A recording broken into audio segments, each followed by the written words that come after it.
नमस्कार मु योग शिक्षक प्रत्युष आपण को योगर यह कार्यक्रम में स्वागत। योग द्वारा आमर मन शरीर एवं आत्मा मध्य एक सुंदर संतुलन रक्षा होता है। आज आम शिखा किछि सरल आसन जहाँ सबु वर्गर लोके करें। योग अभ्यास करने पूर्व योगर स्थिति विषय जानिबा बहुत जरूरी। एबे शिखा प्रारंभिक स्थिति पाई दुई गोड़ को सामने खोलिबा, शरीर को सीधा रखिबा, पेट एवं जंघ मध्य 90 डिग्री कोण तैयारी करिबा, शरीर को ऊपर को टाणिक रखिबा, कांध ढिला रखिबा। यही अवस्थारू आमे जिबा वज्रासन को। वज्रासन पाई प्रथमे डाहाण गोड़ को मोड़ी करी पिचारे लगेइबा,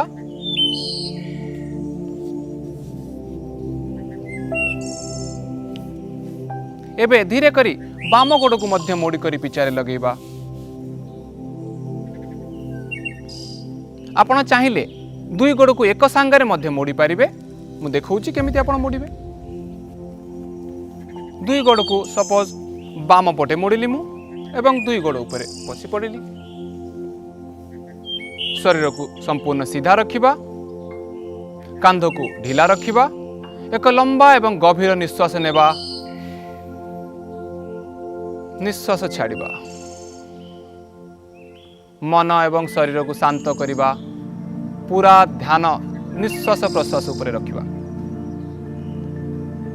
यही वज्रासन एक एपरी आसन जहाँ को खाइबार तुरंत परे आमे करि परिबा। यही आसन द्वारा पेटर जावत्य समस्या दूर होता है।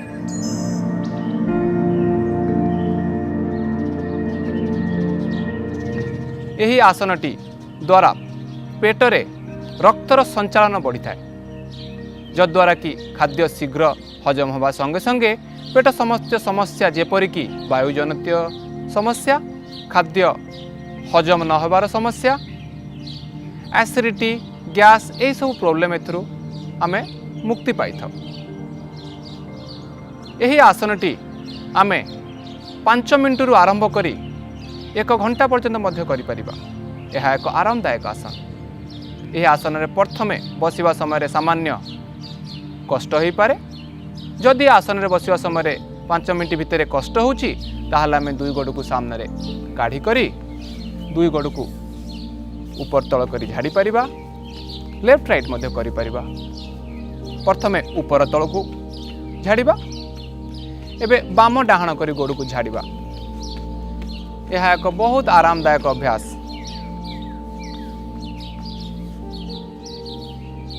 एबे धीरे करी दुई गोड़ किंबा गोटिए गोटिए करी गोड़ को मोड़िबा, पुणी थरे आसीबा वज्रासन रे।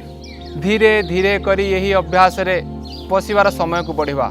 यही अभ्यासटी जो मान को डायबिटिक अच्छी, मधुमेह रोग पाई यह एक रामबाण सदृश।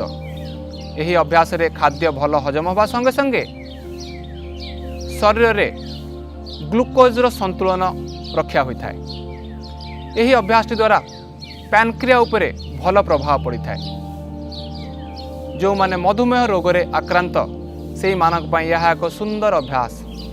ध्यान रखिबा जो मानकर आंठु संबंधी जटिल जंत्रणा अच्छी से माने वैद्य सहित परामर्श करी यही अभ्यास को करिवे।